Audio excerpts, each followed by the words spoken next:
It is time now for Financial Planning with Heidi, and joining me is our TV6 financial contributor, Heidi Heuskamp-Collins.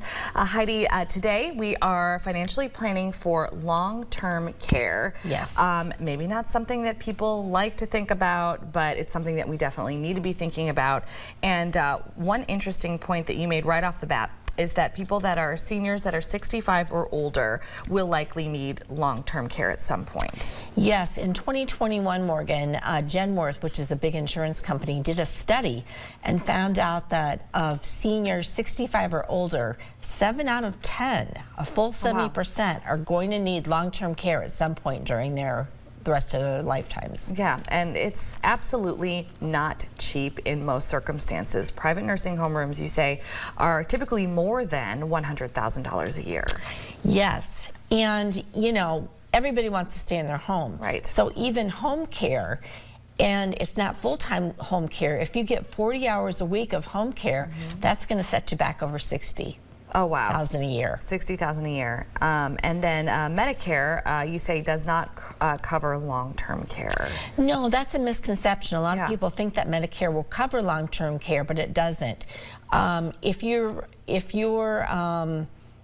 you know, go home from the hospital, Medicare will cover a short stay at a nursing home facility, but kind of for rehab, but not typical long-term care. Okay, so something to clarify for sure for people. Yes. Now, Medicaid will cover long-term care, but before that happens, you have to spend down your income and your assets. Yeah, Medicaid is the government program for you know, lower income Americans.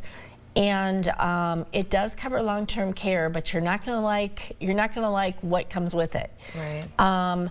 Folks, if you're a married couple, you have to spend down practically till you're destitute. So the patient, and this all depends on the state. So Iowa and Illinois are different, and it changes year to year. Okay. But you have to spend down your assets and also your income. So if you have income coming in, you have to give so much up to the nursing home and to the Medicaid program. But if you live in Iowa, you have to spend down, if you're the patient, you have to spend down everything. You can only hold $2,000. This isn't, yeah, it's not a position that you want to be in if this is. No, in Illinois it's $17,500. And then your spouse can keep their home, can keep their car, but they have to spend down most of their assets too. Okay. Explain what a look-back period is. You know, I get folks coming in every month asking me how they can hide money so they can get Medicaid to pay for their long-term care for their loved ones. And number one, that's illegal. Right. Number two, you will get caught. The look-back period is 5 years, and Medicaid will look back at your canceled checks, at your transfers, at your real estate records. And if during that 5-year period prior to applying for Medicaid that you have transferred assets, you're going to be denied. Right. And you will get caught. Yeah, yikes. So don't be asking about that, how to hide your money. Consequences of there not being enough Medicaid beds as well. You know, there's 10,000 Americans retiring every day, Morgan, and in a couple years, it's going to be 13,000 a day. Yep. And there aren't enough Medicaid beds to go around. So the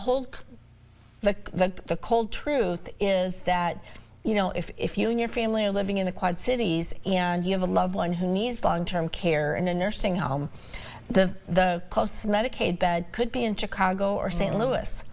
You know, imagine putting your loved one there. Tough on families, yeah. Tough on families. And, you know, the other thing is not all Medicaid beds are created equal. You know, you want the best for your family member and you may not get it. Yeah, absolutely not. Yeah, if you know people that have been through this situation and it's not pleasant and it's not great. No. So just reiterating how important this is to plan for. And if you want to learn more about financial planning with Heidi, you want to check out the Heuskamp-Collins Investments website. That's what it looks like on your screen, and that's the web address, hhcinvestments.net. Of course, as always, you can catch our segments online by heading to our TV6 News app or our website. As always, great information today, Heidi. Thank you so much for being here. Thank you.